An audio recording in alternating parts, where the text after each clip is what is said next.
Welcome back दोस्तों। कल हम लोगों ने त्रिकोणमिति का फर्स्ट पार्ट में साइन, टेन, कॉस और पाइथागोरस थ्योरम के बारे में पढ़ा था। आज हम लोग उस पर एक सवाल बनाएंगे और आपका सारा डाउट क्लियर हो जाएगा।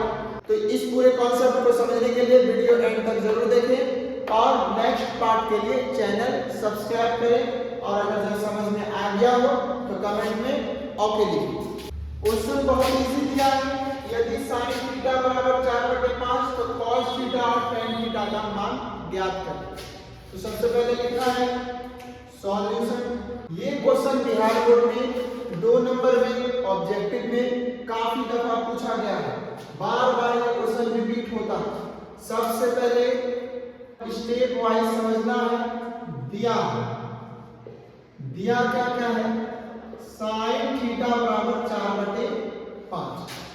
पहले पार्ट में हमने पढ़ा था sin थीटा बराबर होता है लंब बटे कर्ण और cos थीटा बराबर होता है आधार बटे कर्ण और tan थीटा बराबर होता है लंब बटे आधार। जो भी नए आए नए वीडियो देख रहे हैं, फर्स्ट पार्ट में मैंने इसको विस्तार से बताया है। लंब बटे कर्ण, आधार बटे कर्ण और लंब बटे आधार।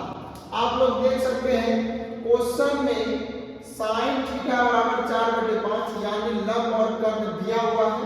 हमको आधार निकालना है। तो आधार किस फॉर्मूला से निकालेंगे?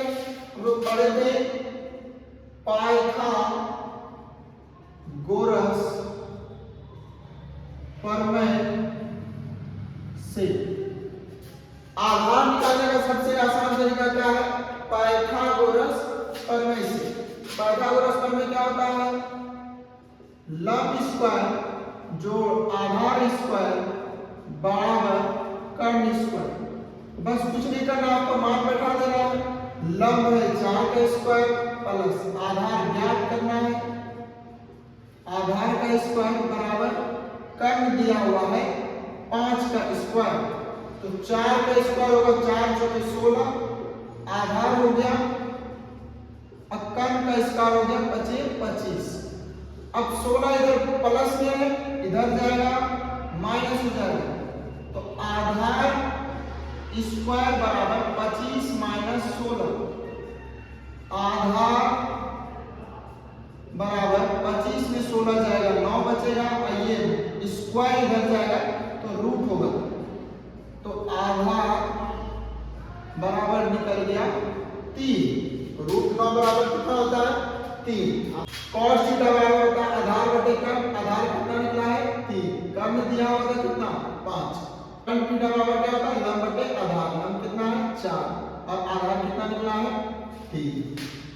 आपको इसी सवाल में आपको समझ में आ गया होगा। तो इसी प्रकार का जितना भी क्वेश्चन है आपके स्क्रीन पे शो हो रहा होगा। आप लोग स्क्रीनशॉट लेके वो क्वेश्चन प्रैक्टिस कर लें। 2026 के लिए बहुत ही इंपॉर्टेंट क्वेश्चन है ये सब। आप लोग प्रैक्टिस करके जरूर से जरूर बनाएं। ये क्वेश्चन बहुत ही अच्छा क्वेश्चन है और आपका एक ही क्वेश्चन में सारा डाउट क्लियर हो जाएगा। तो सबसे पहले हम लोग एक समकोण त्रिभुज बनाएंगे। वो त्रिभुज क्या है? एंगल ए जो है वो आपका 90 डिग्री है। तो यहाँ पे 90 डिग्री एंगल ए, ठीक है। अब ए यहाँ है, इसके जस्ट बाद बी होगा। दिया है एंगल ए बराबर 90 डिग्री, जो कि हम लोग लिख चुके हैं। सबसे पहले सॉल्यूशन में दिया है। उसके बाद ए बी बराबर 5 सेंटीमीटर। तो ए बी बराबर 5 सेंटीमीटर और AC जब B यहाँ है तो एंगल C यहाँ हो जाएगा। AC बराबर 12 सेंटीमीटर हो गया। AC बराबर 12 सेंटीमीटर। क्लियर है? AB 5 centimetre, AC 12 centimetre. अब हम लोग को सबसे पहले कर्ण निकालना होगा। लंब दिया है, आधार दिया है, कर्ण निकालना होगा। यानी हम लोग को BC ज्ञात करना होगा सबसे पहले। तो BC ज्ञात करने के लिए क्या फॉर्मूला बताए थे? लंब स्क्वायर जोड़ आधार स्क्वायर बराबर कर्ण स्क्वायर। यहाँ पे लंब जो है आपका AC, लंब AC स्क्वायर प्लस आधार बराबर कट यहाँ पे बीसी, बीसी का स्क्वायर, तो AC का स्क्वायर यानी 12 का स्क्वायर प्लस AB यानी 5 का स्क्वायर बराबर BC यानी कर्व, कर्व का होल स्क्वायर। यहाँ पे BC लिख देंगे BC का होल स्क्वायर। 12 का स्क्वायर होगा 44 से प्लस 5 का स्क्वायर होगा 25 और BC का स्क्वायर, BC स्क्वायर इधर आ जाएगा, रूट हो जाएगा। 144 और 25 होता है 169, 20। आपको रूट और स्क्वायर याद रखना होगा। 169 का जो रूट होता है वो होता है 13 गुना 13, ठीक है, बराबर 20 हो गया। अब आपको बताया कि रूट में जब सेम आता है तो एक बाहर आ जाता है, तो BC बराबर आपका निकल गया 13। ये भी 5 निकला, AC 12 है और BC निकल गया 13, यानी लंब हो गया आपका 12, आधार हो गया 5 और कर्ण हो गया 13 सेंटीमीटर। हम लोग याद कर लिए। इसके बाद हम लोग sin b, cos b, tan c, cos c, tan b, sin c just निकालेंगे। आप लोग इसको उतार लें। उसके बाद अब निकालना है sin b। sin थीटा बराबर होता है लंब बटे कर्ण। अब यहाँ पे बहुत जरूरी, यहाँ पे थीटा आपका एंगल ये है, लेकिन सवाल जो आपसे क्वेश्चन किया गया है वो sin b है। बहुत गलती बच्चा इसमें करता है, सब 10th क्लास वाले बहुत ध्यान से देखें कि सब गलती क्या करता है, ये sin b है लेकिन वो sin थीटा से बना है। तो sin b समकोण त्रिभुज में आपका यहाँ पे दिया हुआ है, बहुत ही जरूर से जरूर इंपॉर्टेंट है, गलती है प्रयोग कर सकता है। sin b आपका यहाँ है, थीटा ये होगा क्योंकि ये 90 डिग्री है। अगर जो sin 1 है ना तो लंब बटे कर्ण ये हो जाता, लेकिन यहाँ पे sin b पूछा। sin b के लिए लंब जो होगा वो होगा सामने वाला भुजा, एकदम जरूर से जरूर समझे। sin b के लिए जो लंब होगा वो सामने वाला भुजा होगा और sin c के लिए जो लंब होगा वो सामने वाला भुजा होगा। मतलब क्या होगा कि sin b के लिए लंब ये वाला होगा, अगर sin b के लिए लंब ये है तो आधार ये होगा, ठीक है।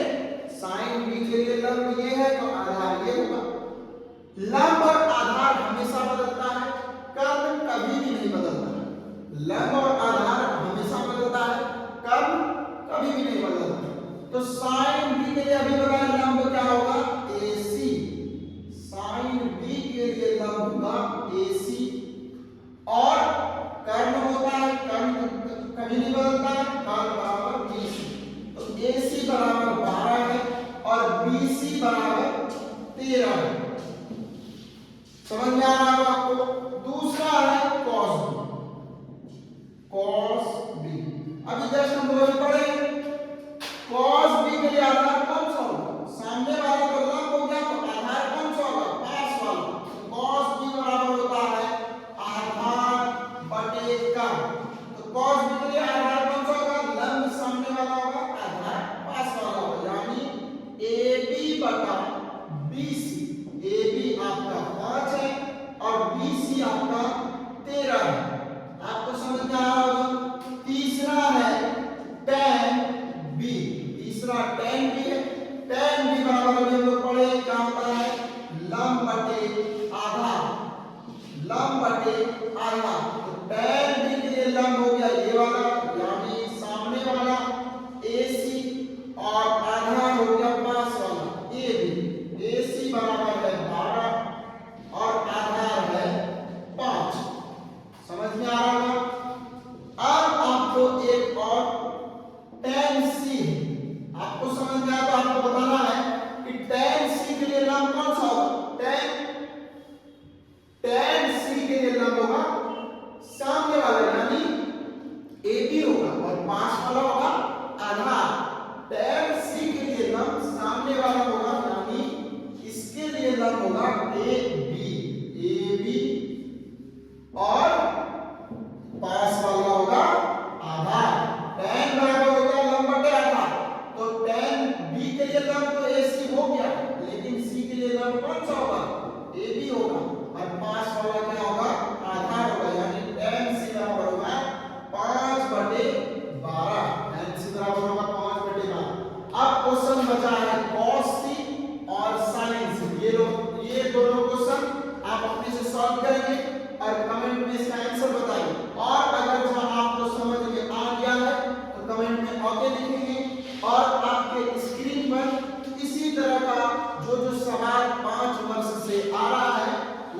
स्क्रीन पर शो हो रहा होगा, आप लोग उसको जरूर से जरूर बनाएं, स्क्रीनशॉट में इसको उतार ले और उस क्वेश्चन का भी स्क्रीनशॉट ले लीजिए, जरूर से जरूर बनाएं।